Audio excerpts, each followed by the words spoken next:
ఓం నమో నారాయణాయ నమః. ఓం నమో భగవతే వాసుదేవాయ నమః. భగవద్భక్తులారా, అందరికీ దీపావళి పండుగ శుభాకాంక్షలు. ఈరోజు మనం దీపావళి అనగానే దీపం. ఎన్ని ఒత్తులు వేయాలి దీపంలో అంటే, ఒకటి అయితే వేయకూడదు, 2, 3, 4, 5.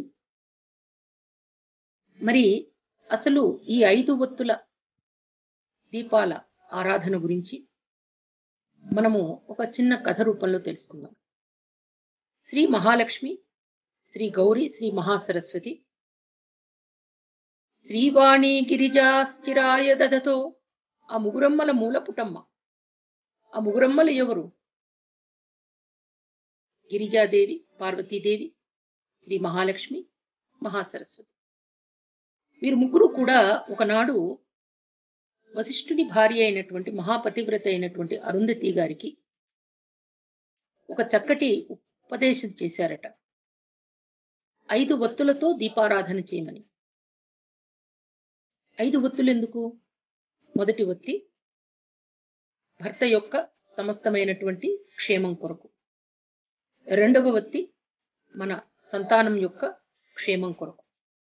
మూడవ ఒత్తి ఇటు మన అత్తింటివారు, పుట్టింటివారు, వారి క్షేమం కొరకు.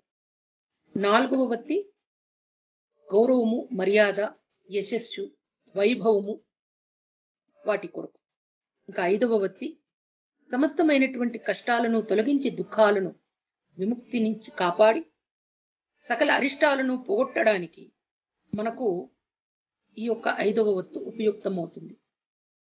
అందుకే దీపారాధన చేసేటప్పుడు 5 ఒత్తులతో దీపారాధన చేయాలి. ఒక ఒత్తితో దీపారాధన అస్సలు చేయకూడదు. మనము దీపావళి పండుగను విశేషంగా నరకాసుర వధ అనేటువంటి చక్కటి అంశంతో, కథాగమనంతో తెలుసుకుంటాం. దీపాలు పెట్టేటప్పుడు ఈ 5 ఒత్తులతో దీపాలు అలంకరించి పుష్పాలతో వాటిని పూజ చేసి దీపము అనేటువంటి ఆ యొక్క శక్తిని మనమంతా ఆరాధన చేసి భగవత్ కృపకు పాత్రులవుదాం.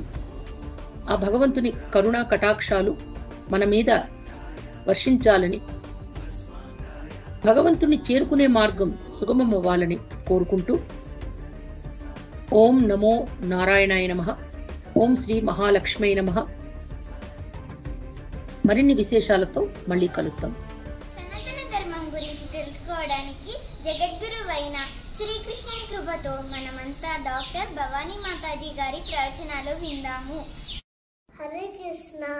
మా ఛానల్ని సబ్స్క్రైబ్ చేయండి, లైక్ చేయండి, షేర్ చేయండి, కామెంట్ చేయండి. హరే కృష్ణ. శ్రీరామ్ జయ రామ్ జయ జయ రామ్. శ్రీరామ్ జయ రామ్ జయ జయ రామ్.